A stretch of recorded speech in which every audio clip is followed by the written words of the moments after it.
Mate, excellent. Yeah? Excellent. Yeah. Having a good day. Yeah, a little bit of dust about today, but It's good weather, It's, though. Bit of dust around today, but a great day. A great day. Yeah, and we're only early, although we didn't start off real well. No, we had a little bit of a hiccup, didn't we, Shane? Yes, With your yes. rear wheel. Yeah, Shane arranged. It's bloody Shane stuck a stick in his tyre. Bruce's fault, as always. It's always Bruce's fault.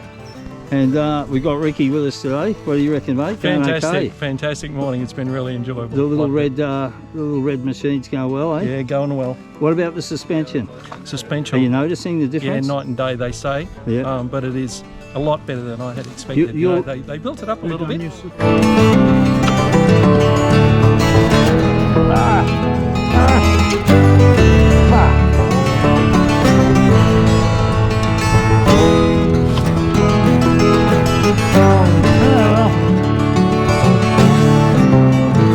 We'll have to drag these under here, eh?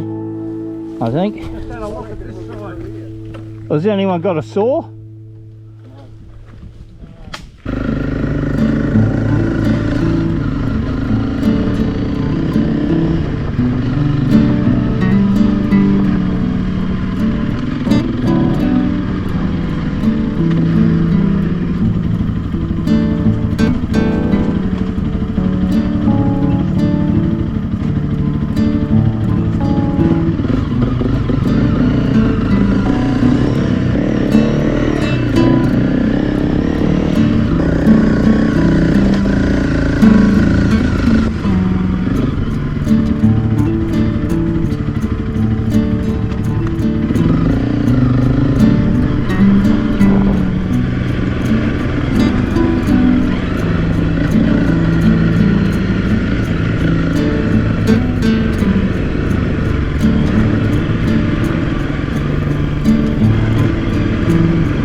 No?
Yeah, g'day folks, it's Shane here from Itchy Balls Rally, just in the bush here west of Yandina on the Sunshine Coast in southeast Queensland.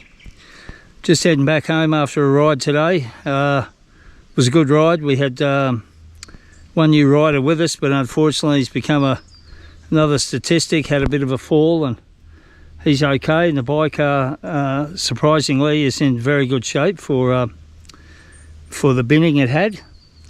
And I just ticked over 13,000 kilometres this morning on the way to our departure point, and I thought I'd give you a bit of an upgrade on the improvements we made to the rally and just how they fared over that length of time.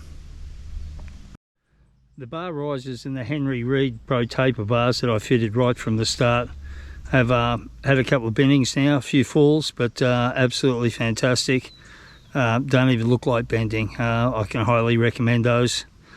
We've left the mirrors as stock. I find that they're fairly robust and they seem to hang in there. As I say, this is 13,000 kilometres now, and they're holding up okay. With regards to the suspension, as you may recall, we put Andriani cartridges in the forks, fitted beautifully by Paul Barrick and his team down at MPE Suspension at Caloundra on the Sunshine Coast. Always does a great job. And we have the YSS cartridge shock in the back. I've described it previously as a magic carpet ride. Nothing has changed. It's fantastic. I can't fault it. And I hope it continues to perform as it has. You know, I suspect that we'll have to maybe in another 12 months do an oil change in them and have them serviced and checked. But as far as performance goes, if you want to spend the money, I've heard people say that YSS is no good and Andriani's are no good. Well, they obviously haven't ridden on them. The Acerbis hand guards that I've put on, again, they've taken a few falls. And I highly rate these. Again, I hear a lot of people saying Acerbis, they're no good, they're like butter. Well, I can only tell you from first hand, but they seem to be going okay for me. And I'm no lightweight. When I put this bike down, it goes down, and these have been fantastic. I even dropped the bike with 0 kilometres on it on the garage floor, and they put up with that okay, straight onto concrete. The Moto X exhaust that we combined with a DNA filter, air filter, and the 550 performance ECU, faultless. Hasn't smoothed out the throttle from new. Definitely smoothed it out, and I've needed that because I've a bit of a shake developing in my old age in the right hand, and it's really helped me with that and helped me to keep the throttle smooth on the Honda in the bush. The other thing that I've put on this was, you might recall, a bit of rubber that sandwiches in under the B&B bash plate on the back when I screw it back in and fix it in after an oil change, and that protects the linkages at the back. It just hangs down, it sort of floats there, but it prevents a lot of rocks hitting these linkages and having future problems with that. I remember after the first couple of rides I had a look under there, and the nicks and damage to those linkages was apparent even after 1 or 2 rides. I'll highly recommend doing that. Probably $2 worth of rubber, about 3 or 4 mil rubber, and it seems to work really well. The only other extras that I've put on the bike were these AliExpress levers. I think they're about $36, $38 from China, and again, fantastic. I can't believe it. Don't go out there and spend hundreds of dollars on these things. Give these a go first. They seem to work really well. And the other cheap item that I put on was the headlight protector. Mightn't be the most beautifully designed thing, but again, out of China at about 20 plus dollars, Australian dollars. And yeah, it'll help with those rocks when I've got somebody in front of me on a big bike throwing rocks at me. So that about wraps it up. Am I still happy with the... Oh, one more item. The $62 rack on the back that we got through Bike Bits in Thailand continues to do its job with grab handles on each side. The 6 litre Krieger fits on there with as a day pack, carries a couple of tubes, a pump, a few tools for getting the wheels off and on, and some tyre levers. And for $62, you really can't go wrong. It's been fantastic.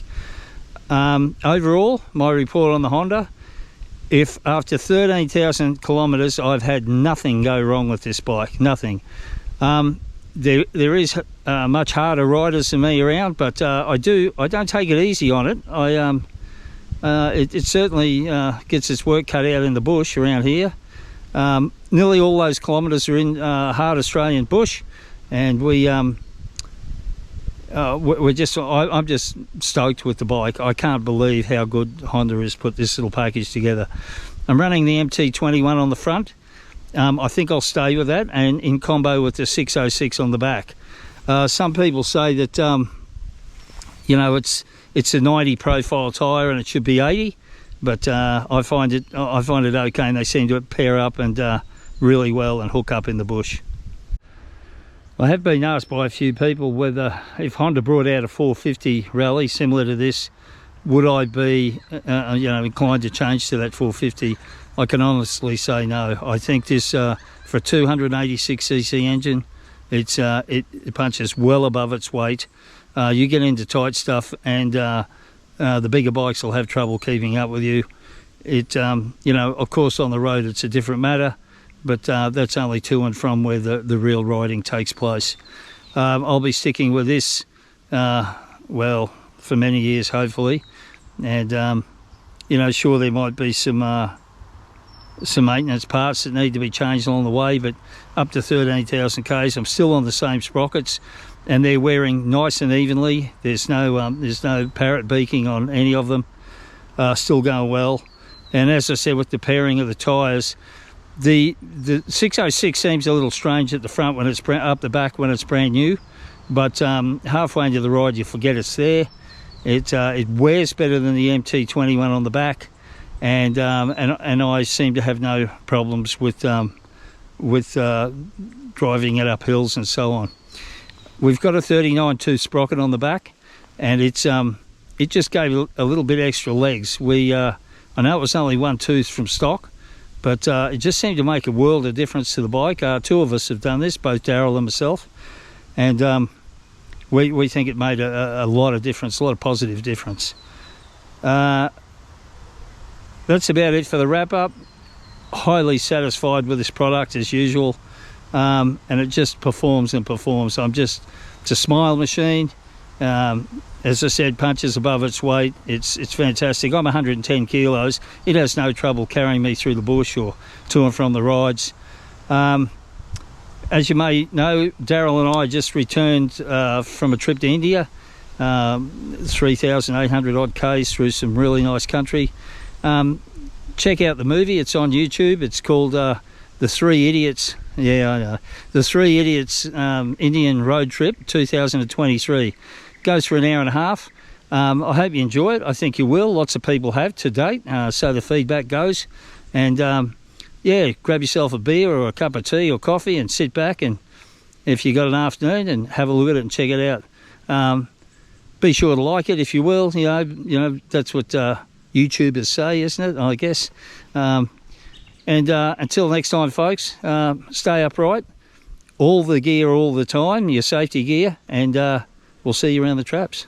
Cheers.